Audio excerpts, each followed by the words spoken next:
आज हम पढ़ेंगे कक्षा 9 हिंदी कोर्स बी की पाठ्य पुस्तक स्पर्श से कविता खुशबू रचते हैं हाथ, जिसके रचयिता हैं अरुण कमल। कविता खुशबू रचते हैं हाथ में कवि ने सामाजिक विषमताओं को बेनकाब किया है। इस कविता में कवि ने गरीबों के जीवन पर प्रकाश डाला है। कवि कहता है कि यह किसकी और कैसी कारस्तानी है कि जो वर्ग समाज को सुंदर बनाने में लगा हुआ है और उसे खुशहाल बना रहा है, वही वर्ग अभाव में, गंदगी में जीवन बिता रहा है। लोगों के जीवन में सुगंध बिखेरने वाले हाथ बहुत ही भयानक स्थितियों में अपना जीवन बिताने पर मजबूर हैं।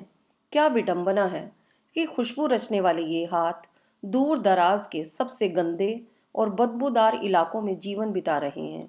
स्वस्थ समाज के निर्माण में योगदान करने वाले ये लोग इतने उपेक्षित हैं। कवि यहाँ प्रश्न कर रहा है कि आखिर कब तक ऐसा चलने वाला है। प्रस्तुत है कविता खुशबू रचते हैं हाथ।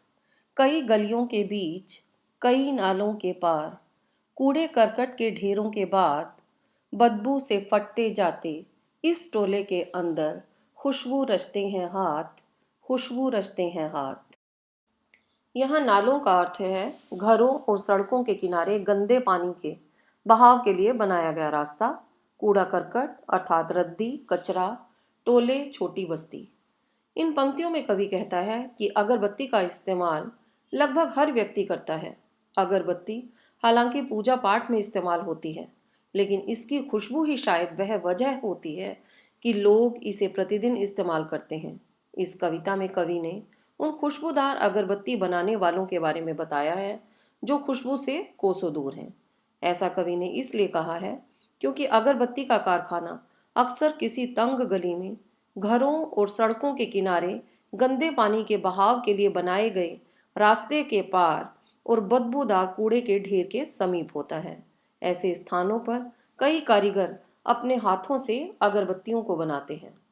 उभरी नसों वाले हाथ, घिसे नाखूनों वाले हाथ, पीपल के पत्तों से नए नए हाथ, जूही की डाल से खुशबूदार हाथ, गंदे कटे पिटे हाथ, जख्म से फटे हुए हाथ, खुशबू रचते हैं हाथ, खुशबू रचते हैं हाथ। यहाँ जख्म का अर्थ है घाव अर्थात चोट। इन पंक्तियों में कवि कहता है कि अगरबत्ती बनाने वाले कारीगरों के हाथ तरह तरह के होते हैं। किसी के हाथों में उभरी हुई नसें होती हैं जो बढ़ती उम्र के कारण उभरती हैं, अर्थात यहाँ बुजुर्ग भी काम करते हैं।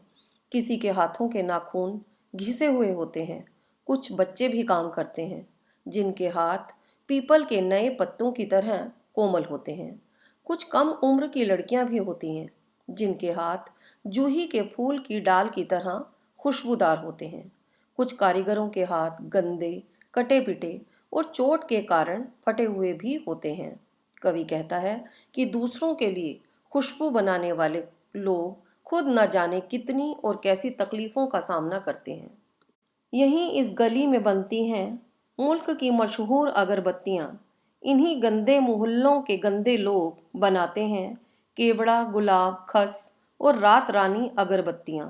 दुनिया की सारी गंदगी के बीच दुनिया की सारी खुशबू रचते हैं हाथ, खुशबू रचते हैं हाथ, खुशबू रचते हैं हाथ। यहाँ मुल्क का अर्थ है देश। केवड़ा एक छोटा वृक्ष जिसके फूल अपनी सुगंध के लिए प्रसिद्ध हैं। खस, पोस्ता, रातरानी एक सुगंधित फूल, मशहूर, प्रसिद्ध। इन पंक्तियों में कवि कहता है कि इसी तंग गली में पूरे देश की प्रसिद्ध अगरबत्तियां बनती हैं। उस गंदे मोहल्ले के गंदे लोग अर्थात गरीब लोग ही केवड़ा, गुलाब, खस और रात रानी की खुशबू वाली अगरबत्तियां बनाते हैं। यह एक विडंबना ही है कि दुनिया की सारी खुशबू उन गलियों में बनती है जहां दुनिया भर की गंदगी समाई होती है। मेरी ये वीडियो पसंद आए तो इसे लाइक करें, शेयर करें और मधुकलश चैनल को सब्सक्राइब करना ना भूलें।